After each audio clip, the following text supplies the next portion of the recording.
俄罗斯第二款隐身战机亮相，轰动全球。这款战机从设计来看，究竟有何特点？俄罗斯人为何要研制这款战斗机？为什么说它是为印度人准备的？在外界看来，未来全球的军备竞赛似乎将围绕着中国与美国之间的二人转模式展开。而当初能和美国分庭抗礼的俄罗斯军工，似乎越来越没有存在感。但毕竟俄罗斯被称为战斗民族，肯定不甘如此沉寂下去。于是1个月内，俄军工连爆猛料。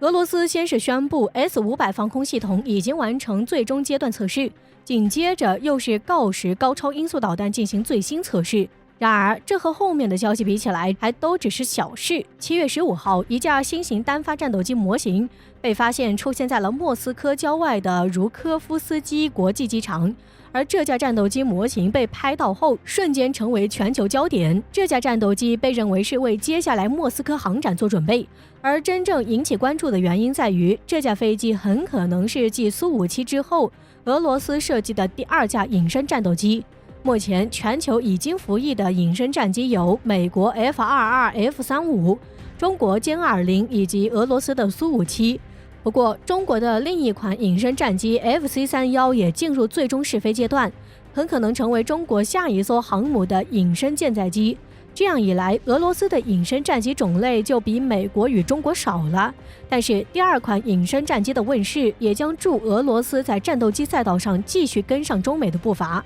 尽管说这是一架模型机，并且照片上战机被黑布覆盖，不过单从这架战机的外形来看，还是能看出一些有意思的点。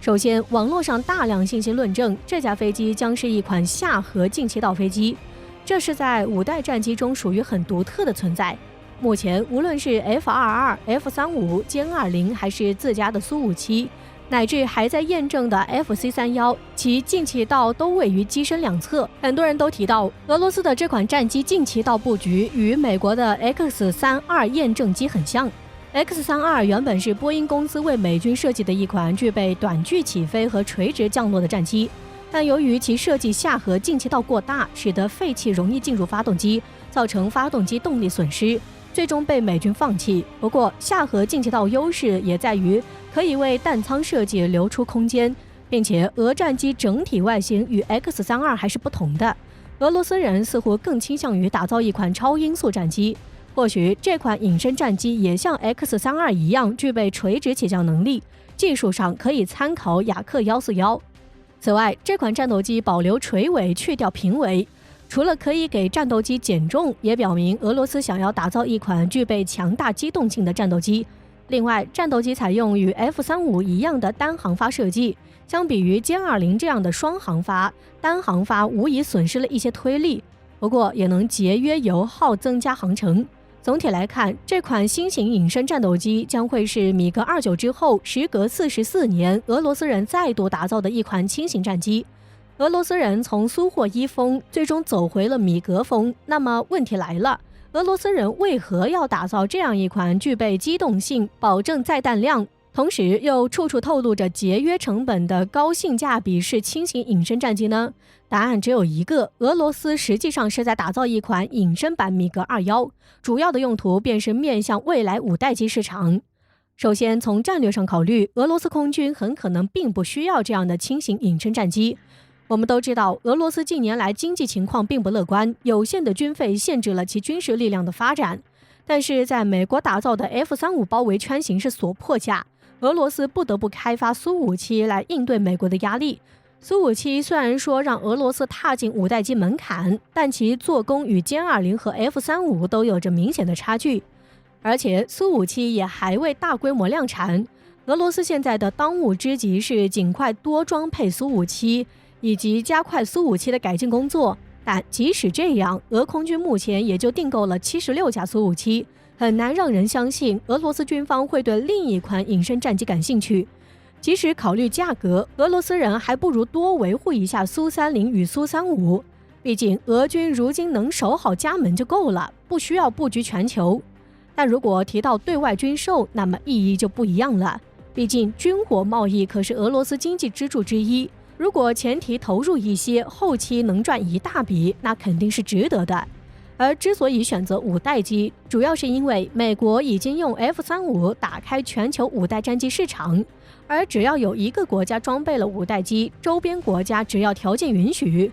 升级方向比如也会向五代机靠拢。就连印度尼西亚这样的发展中国家都入伙韩国研制 KF-X 隐身战机项目，可以说未来军贸市场五代机将持续吃香，这一点俄罗斯人看得很清楚。当然，俄罗斯的首款五代机苏57本身也是对外开放销售的，为何还要再打造一款隐身战机呢？首先当然是目前苏57自身产量都不足，连俄军自身也没能满足。此外，苏57这样的重型战机价格也摆在那儿，一般发展中国家还真难说能负担得起。再者，俄罗斯人卖武器总是设计出一些削弱版，以与国内使用的区分。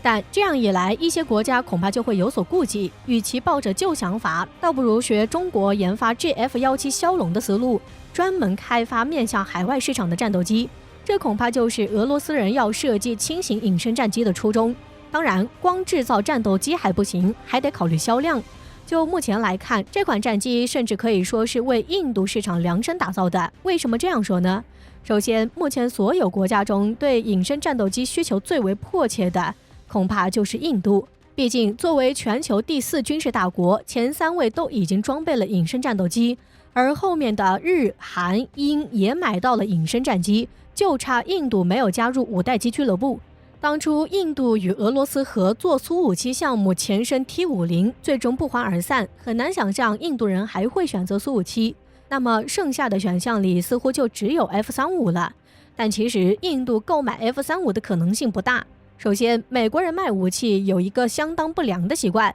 那就是签订各种限制条约。比如隔壁巴基斯坦买了美国 F-16， 条约里却规定巴基斯坦不能把 F-16当作进攻性武器，只能防御的时候使用。对于印度来说，这样的束缚肯定难以接受。其次，随着莫迪大搞印度制造，在军工进口上，印度方面称规定外国厂商需要提供技术分享，但印度不是 F-35项目研发的伙伴国，在美国眼里是没有资格享用技术分享的。且不说印度，就拿与美国结成军事同盟的韩国来说，有报道称，韩国虽然花大价钱从美国购买了 F-35战机，但指挥权却在美国人手上。据说，连韩国防长都不能未经美军授权去参观韩国购买的 F-35，并且每天早上6点，美军会给韩国空军发送一条激活战机系统的密码，只有收到密码，韩国空军才能进行驾驶。这一切当然是为了技术保密。再者，虽然近年来美印关系在拉近，